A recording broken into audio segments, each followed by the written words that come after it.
29th of June, Rabbi Furst, Pierke Avos. Okay. Thank you, Lou. As Lou mentioned, this is Rabbi from the first year Yeshiva Samanavshi in Shlaim Zoom. Our first year this morning is Pierke Avos, going to Chaim from the Maron Prague in the Mishnah in the fifth parak. So we are now in the middle of paragraph number 5. Let's just pick up from there was a kasha that was asked, and that kasha is expressed in the last line in paragraph 4. So let's just pick up and in the question, and then we can go on to paragraph 5, which we started and left off with yesterday. Yeah, who would like to read? Any volunteers? I do. Okay, Lou. Well, Good morning. Good morning, Mayor. Good morning. Morning, Mayor. Good morning.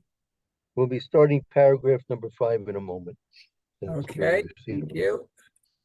V'al yiksha lecha im kain hayich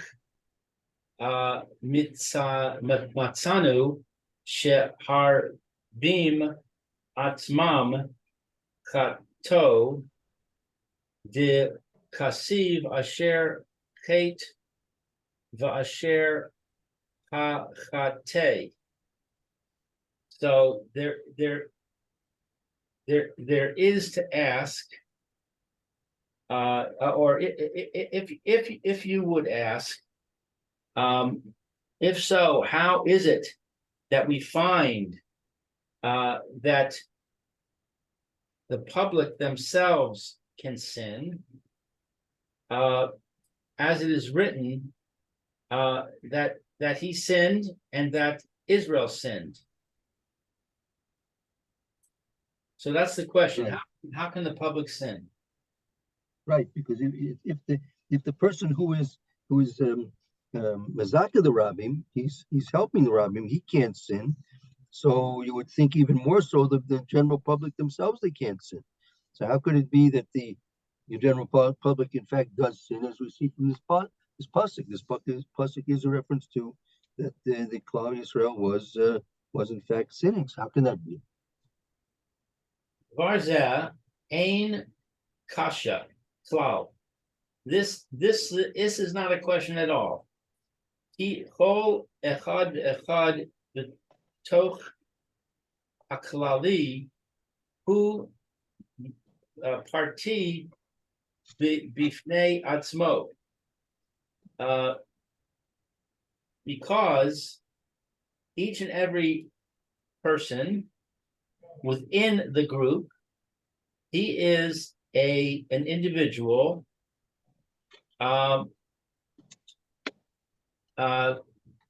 himself. He is himself an individual. Right. So like a separate entity. Each one is in fact a separate entity himself. L'fichach shayich chet biklal dehayinu l'kol adam v'adam ba'atzmo shayich chet ti biparti yesh hishtanos b'vadai. So therefore, it is possible to sin in general, that it is for each and every person himself possible to sin because the individual is able to change. He's certainly able to change. Right. That's part of being an individual. The part of being that one of the aspects of being an individual is that it's inherent that they do change. That's part of the aspect of being an individual. Ukavar be'arnu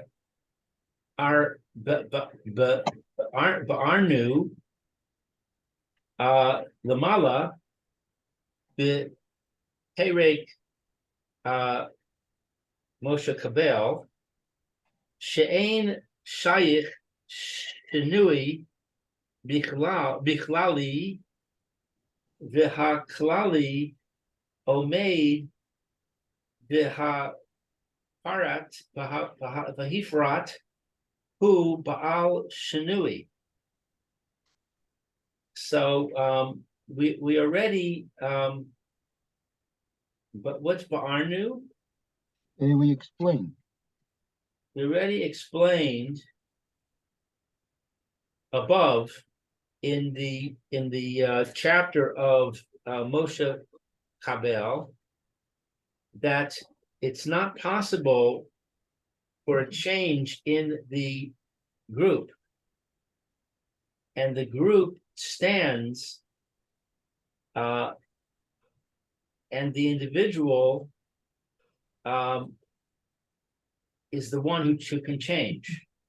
Right, that we explained. Yeah, very good. We explained in the parak before, in first parak Moshe Kibble. Shein shaykh shini beklali. There's not. It's not possible any shinui in something in the general klal, that a klali oimid, the klali, the standard is constant. The standard is constant. Muprat, and the individual is a variable. Aval hamizacha es harabim ein mizacha osam mitzad shehu pratim rak mitzad shehem klal. Oh, but the one who benefits the public does not benefit them from the perspective of themselves, from the perspective that they are individuals, only from the perspective that they are a group.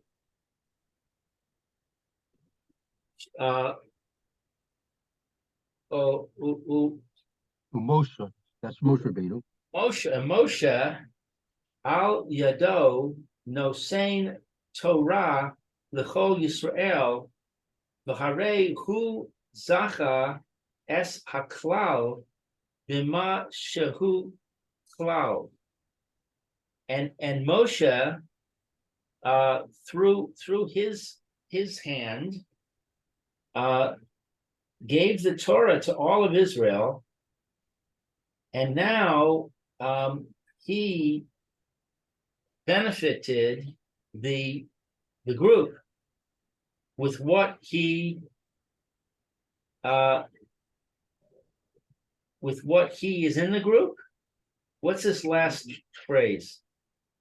Right, that Moshe al yedeu nosen Torah l'kol. And Moshe, through the fact that he gave Torah to all of Klal Yisrael, he benefited the general, benefited the group, in that which is a group, meaning he did something for the group, meaning his zechus that Moshe Rabbeinu had by giving the Torah to Klal Yisrael was not that he was giving the Torah to each individual, which in fact he did that as well. But the real zechus that he had, he was now giving that to the Klal Yisrael as a group, not as each individual. Okay.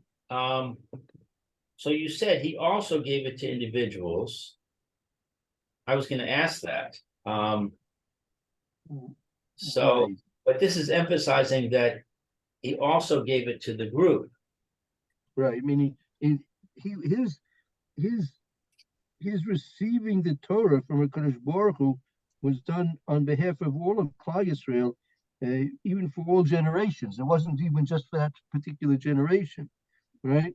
So that points out the fact that it was done for the general group of the Jewish people.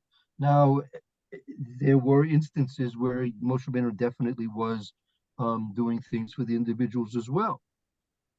But when we say Moshe was Mikabel, Moshe Kibul Torah Messinai, that was a Kabbalah Torah for the whole of Klal Yisrael. What's bothering me here is, if we're gonna say, let's forget about the fact that he gave it to individuals, just look at it as he gave it to the group, Right. then we haven't answered the question. The question is, how can the group sin? Moshe gave Torah to the group. He benefited the group greatly. And yet we know that the Klal sinned. Well, no, the individuals of the group sinned. That was and the Klal. When that pasuk, go back to the last line, the end of the last line in paragraph number 4.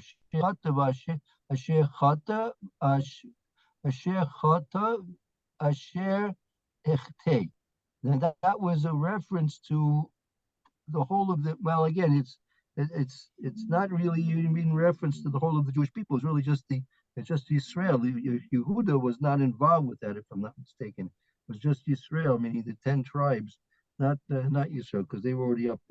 Really, what happened there was the Avodah Zorah that was placed along the roads leading to Shalim.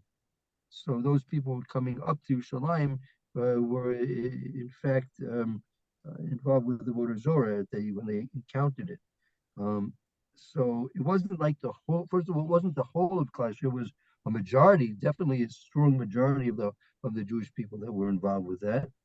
But nevertheless, you see that the pasuk is attributing it the chet of Yeravam, the sin of Yeravam is attributed as a general sin, not a individual sin of individuals, but a general sin of the Klal Yisrael. So that's the question. You see that if the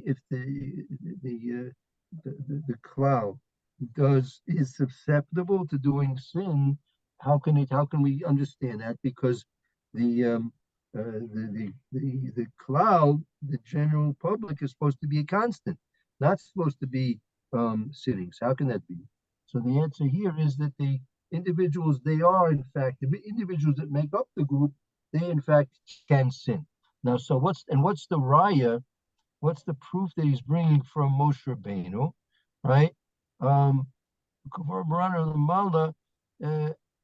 That it could be that it's not so related to the question. It's because it's now speaking about Moshe Rabbeinu, that he was now, meaning this is really something new. Kavar Barana Lamala Beperik Moshe Kibo Shein Shaykh Shinui Beklali Omid Veprat Hubal Shinui. It's not possible that there should be a change in the group. That the group is a constant, and it's the individuals which are variables, right? Avo Hamazakis Arabim, right? So the question is here that I think the question he's dealing with now here is, you see that Sof Kol Sof, in the end, you see that Moshe Rabbeinu, for example, he was a prat. He was not a klal, he was a prat. So how can now a prat, which is, as we said in the previous sentence, a variable, right? The individuals are variables, they're not constants. So how can Moshe Rabbeinu now achieve a status of being a constant rather than being a variable? So that's what it's explaining how he is viewed as a constant. I think so. I think that's what this point.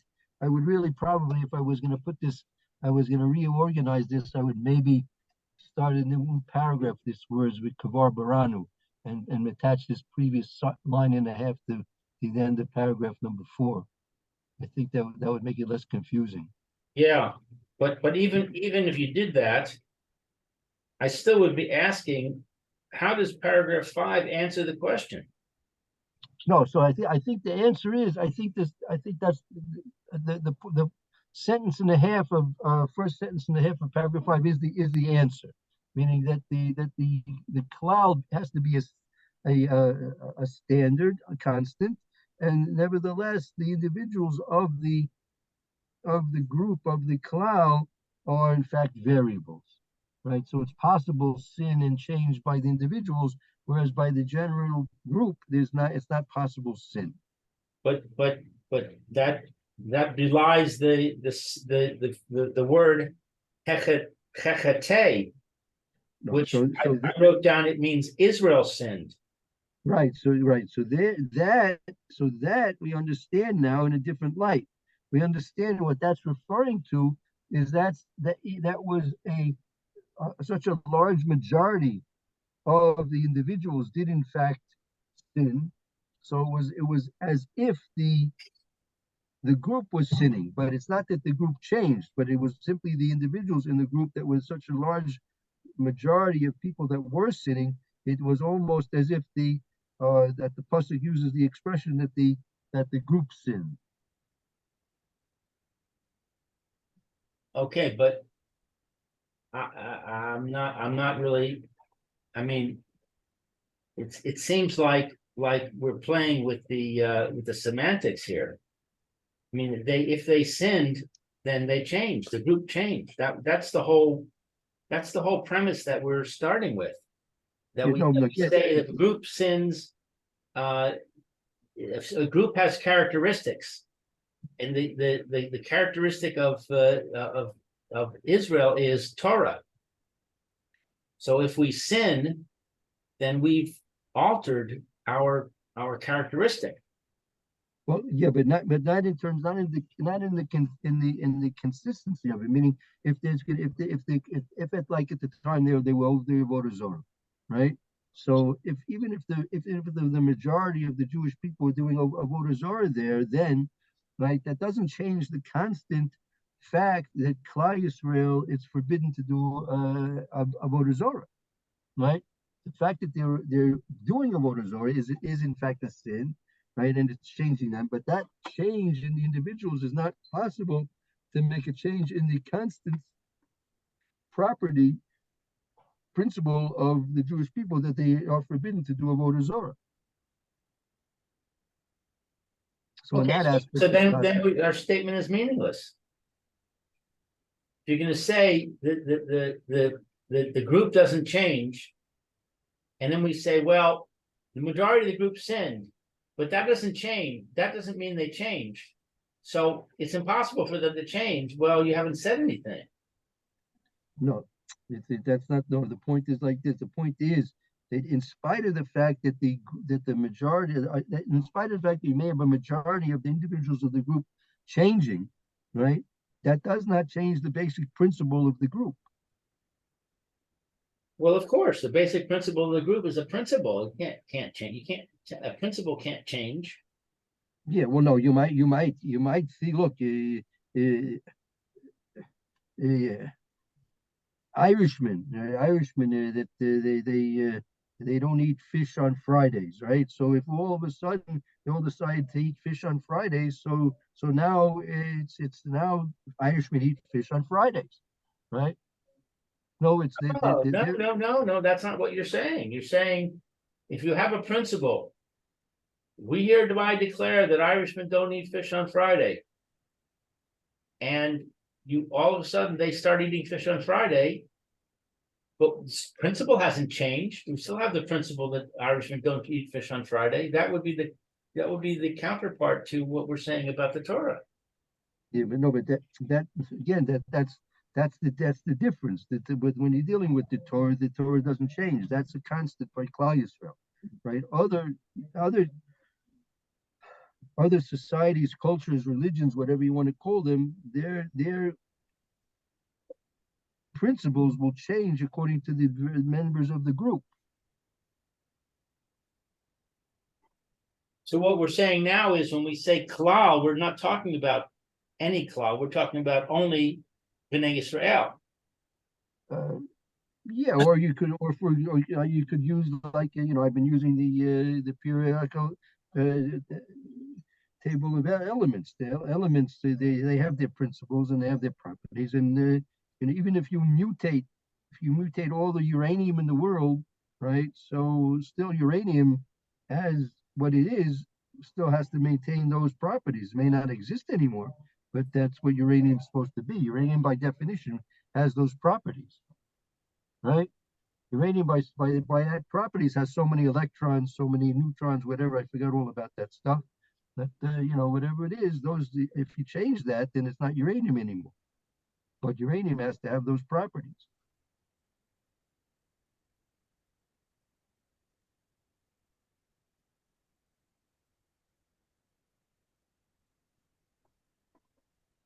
Okay, so we started out by saying that an individual who benefits the klal is protected from sin,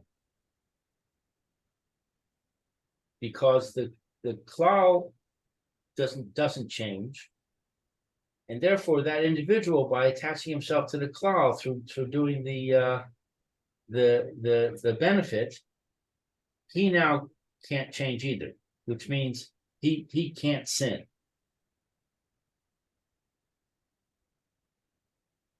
Right. So that's where we have to make this jump. Excuse me. Have to make this jump that the person who's mizaka the rabbim, how does he become a constant? Right. He was an individual. Moshe Rabbeinu was an individual. So how does he become a constant? Right, to the extent that he cannot sin either. Right. Well, not only that, but what does it mean to say that he can't sin? Because the klal doesn't sin. We just said the klal can sin. Well, the question was, we see that the klal, again, the premise was the klal does not sin, because the klal is a constant, and sin is a disruptor. It's a variable that will cause change, right? Sin is a variable which will cause change. It will disrupt the individuals and cause them to change. So since the klal, by definition, cannot change, the klal cannot sin. But we see that the pasuk said the klal Yisrael did sin. So the understanding of that is it's referring to that the individuals of Klal Yisrael did in fact sin, but that didn't change the properties by which Klal Yisrael must abide by, right? So this individuals did in fact sin, and yet because for the Klal to sin, what does it mean for the Klal to sin? It would mean that it would have to violate its own principles, right? And therefore it would change. I mean, if Klal Yisrael Chas v'Sholom would decide to wear shatnez, right, and permit shatnez, right, so that would automatically change the definition of Klal Yisrael, and Klal Yisrael would cease to be Klal Yisrael now. That's why when we'll see when Yeravim had Klal Yisrael doing avodah zorah, so he was changing the basic principle of Klal Yisrael, right? And therefore, right, as we'll see in the next paragraph, we'll just talk about Yeravim. So that changed the basic principle of Klal Yisrael. So Klal Yisrael would cease that at that time. Klal Yisrael ceased to be Klal Yisrael because they were now being Oived avodah zorah. They had the sanction of the king. Yeravim was the king, and through his sanctions, right, they were Oived avodah zorah, which is basically violating one of the principles of the properties of Klal Yisrael, right? So they ceased to be Klal Yisrael at that point. Since they ceased to be Klal Yisrael, so we saw that they eventually went into Gullus. That those 10 tribes, they eventually were the first ones to go into Gullus. They lost since they lost their membership in what Klal Yisrael is and was supposed to be. So they lost Eretz Yisrael, and they lost all the other things as well. They're taken into Gullus. So the violation of one of the basic principles that changes, therefore, the klal. Once the klal is changed, right? So therefore, you have a situation where the person who is doing that, in the case of Yeravam, so he's never going to be able to do tshuva, because if he's now willfully and intentionally changed the principles by which the klal exists, and now it's changed the klal from being a constant into being a variable. So how can you ever correct that? The person can never correct that situation. In contrast, Moshe Rabbeinu, for example, he was mezakes Arabim, right? Through Moshe Rabbeinu bringing the Torah to Klal Yisrael, he benefited all of Klal Yisrael, and as he said, not just that membership of Klal Yisrael that existed at that time at our Sinai, but also at the time of all generations. So by giving the Torah to Klal Yisrael, Moshe Rabbeinu was in fact giving the form and the content of Klal Yisrael for what they have to be. He was accepting the Torah as being the guiding principles of what Klal Yisrael is. That's one of our guiding principles, all the things that are included in the Torah. All right, well, you gave an interesting example I'd like to pick up on. You said shatnez. So right.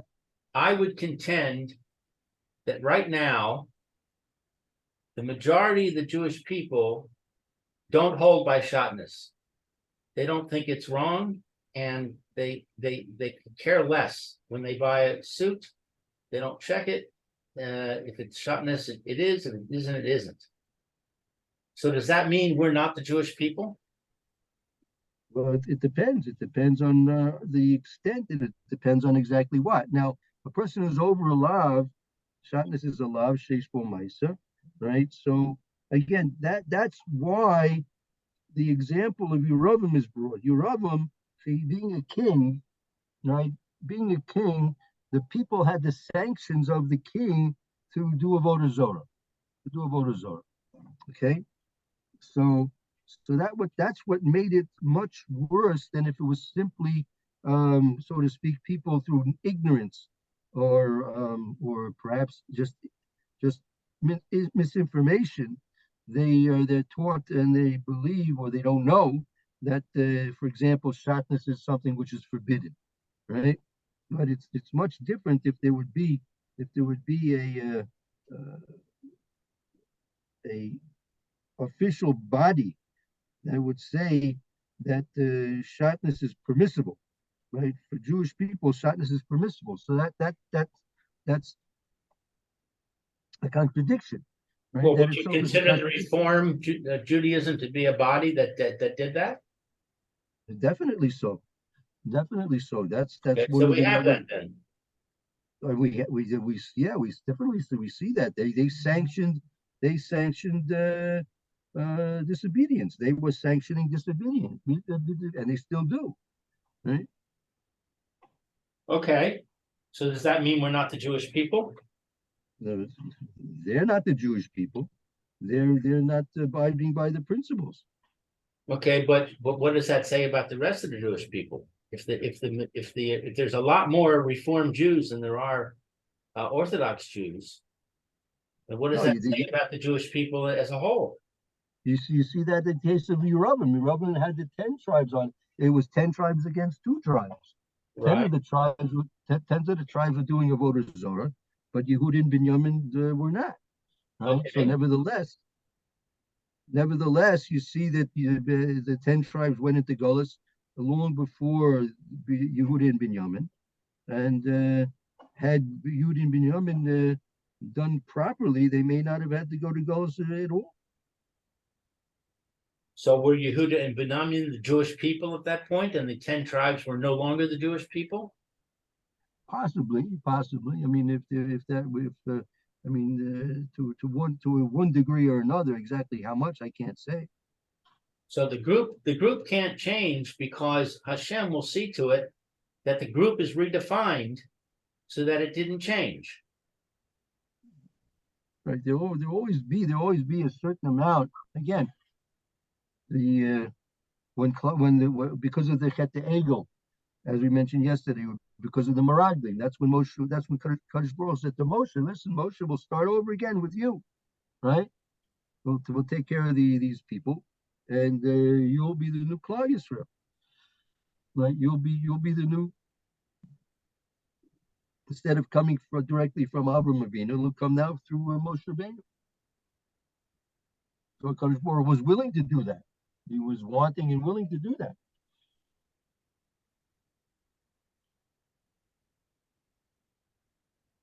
Okay, so going back to the beginning, the individual benefits the group can't change.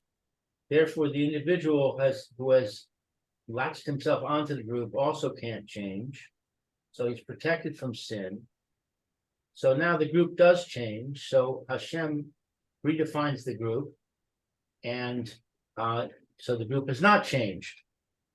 We're just cut down to a smaller group, those who didn't sin.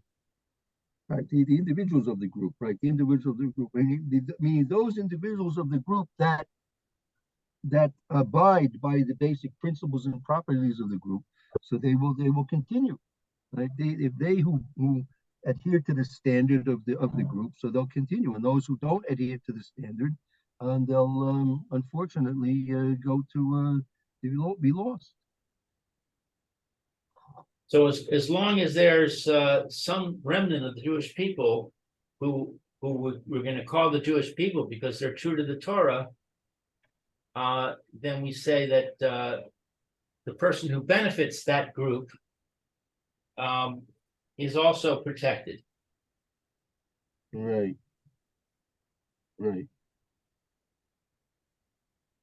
That's similar in a way. Have to know how to relate to it properly. That it's reported that Rav Elchanan Wasserman, Hashem Yimkom Damov, at the time when he was going to be martyred and killed along the other people in the fifth fort I don't even think they were Nazis. I think they were Litvakim. I think they were actually Litvakim that were doing it. So he was saying to the group there that through their death, they're going to be able, the Jews in America will be able to survive through their deaths. And the American Jews were able to survive. You have to understand what that means and why that should be so. But in any event, it could relate to this, what we're discussing now as well. Yeah. Okay, you lost me completely now. Okay, well, leave the comment for the time being. We'll try and see if we can relate back to that. We'll see. Okay. All right. So should I read 6? Yeah, paragraph number 6. V'yeravam ha'chate es Yisrael b'ma shehu klal. Ravam, I guess, caused the Jewish people to sin with what that they were the group, or is klal a general principle in this case? Right. That the Ravam hechit es Yisrael b'ma shehem klal. That Yeravam, he caused the Jewish people to sin b'ma shehem klal, from the point of them being a group. Well, he's going to explain what he didn't go and simply have individuals do. He wasn't influenced. He was not influencing individuals. He was influencing the group, right? He was influencing the group. So let's see how he explains it. He saw a gleam she avdu Yisrael the cloud. Since he made Agalim's wagons, Those are calves, an eagle, like from the chet the eagle. Oh, calves. Um, that Israel, the Jewish people as a group would serve. That they worshiped them. They worshiped them. Yeravim had made these calves that the Jewish people as a group were worshiping. Lefichach, bein mi she mizacha es harabim o ha mechate osam hakol mitzad haklal. Therefore, whether he was benefiting the public or causing them to sin, it's all from the perspective of the group. Right? Meaning in both cases, meaning the person who's benefiting the group or the person who's causing the group to sin, what we're referring to here is that their effect, right? Their effect and their target is the group rather than any particular individual. Ukavar ha chaver, His buyer. It's been already explained.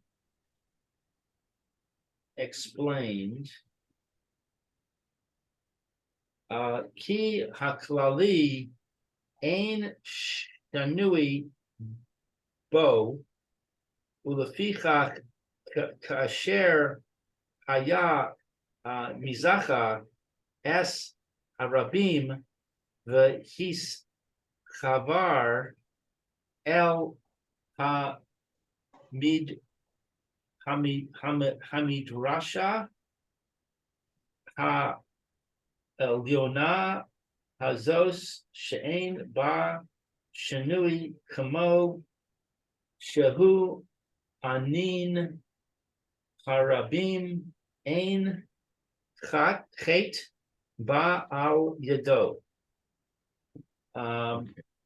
So let's see. As explained, since the group cannot change. Therefore, when it will be benefited,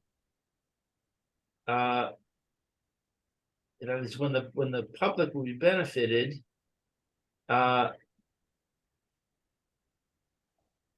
what is this word v'ha tichaver? Oh, explain. As explained. Well, that would be with an aleph. With chaber el hamadrege elyona, meaning it connects the chaber to make a chibur is a connection, right? That when one will benefit the public, the group, v'itchaber el madrege elyona, and connect with a higher level, it will connect to a higher dimension. He'll connect to a higher dimension. It does not change. Yeah, Hazos she'ein bo shinui. He connects with a different. He connects to a higher dimension, which does not change, which is a constant. This is like what is anin?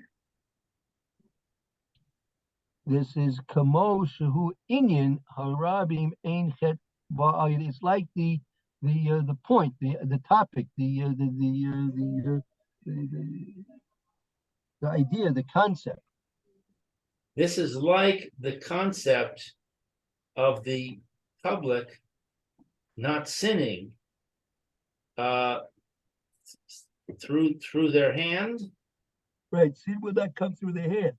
This meaning that not the public, right? But that's the it's the inyan sharabim ein chet ba'al yado, meaning that it's the concept that the public sin doesn't come to their hand, meaning the aspect of shinui that sin will have the effect of change. V'chein kasher hi mechata es harabim udavak b'madrega azos she'ein shanui lo haya midrega harabim ulechach ein maspikin biado la'asos teshuvah she'yeh mishnah atzmo meira l'tov the perush nichbad hu zeh kasher tavin. Okay, long sentences here. V'chein, and so when it is that the majority is caused to sin, what is devak? It attaches. It attaches to this level, that it doesn't change. This level of the majority, and therefore it's not sufficient in its hand to do tshuva. So it can't change, so it can't do tshuva. That it is, what is this, Mishnah? Right. Mishana atzmo mira l'tov, meaning tshuva is a change from bad to good. Aha, from bad to good. That's tshuva. Tshuva is a change from bad to good. And this is Perush, the explanation. Right. Okay. So this is just signing off. You say if a pair is nikbad hu zeh kasher tavin. This is a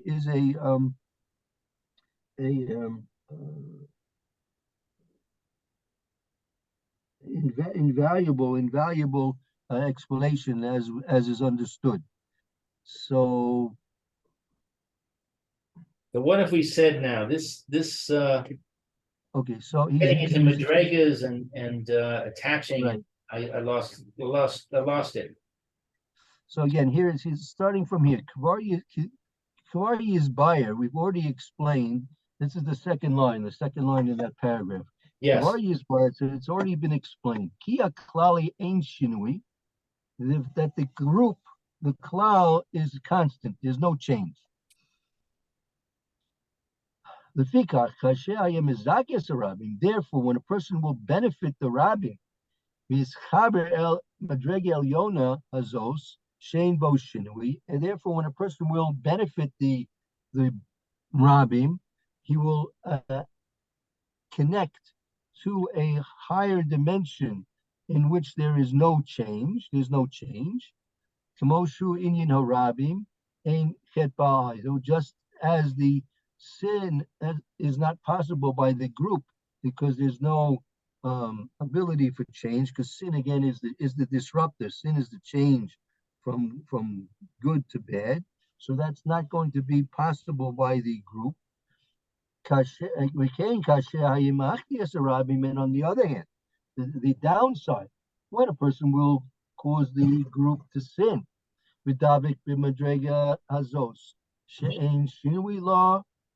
a madrega harabim, that when a person is going to cause the group to sin and connect with this dimension, that there's no shinui in that aspect, that there is the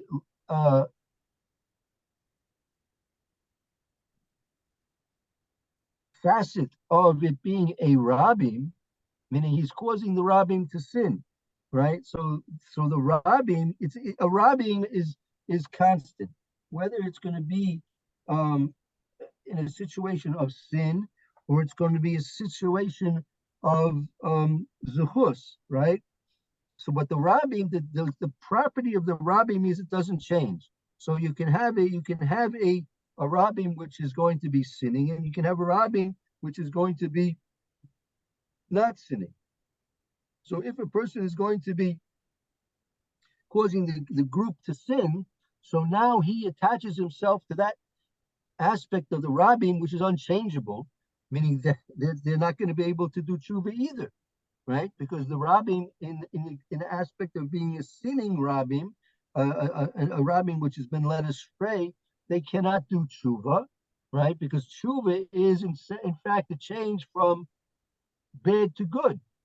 So therefore, when a person is going to cause the rabbim to sin, he himself won't be able to do tshuva, because the rabbim themselves will be not able to do tshuva either, because they're in a situation where the ability to do tshuva is beyond them, because that is a change, and the rabbim by definition is something which is a constant.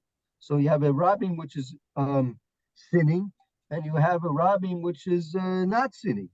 So if you have a rabbim which is not sinning, so their standard, their consistency will be, right, that there will be no opportunity to do sin, because they're in a situation in the standard of not sinning. But if you're a rabbim which is sinning, right, so they're not going to have the opportunity, the ability to do tshuva, because their constancy, their property of being a rabbin gives them that property of not being able to do tshuva, because tshuva is a change, and since they are a rabbin, they're not able to change, because that becomes one of their properties. So therefore, a person who's going to cause the rabbin to sin, he's also not going to have the ability to do tshuva either, because tshuva is in essence a change from, as he says, from bad to good.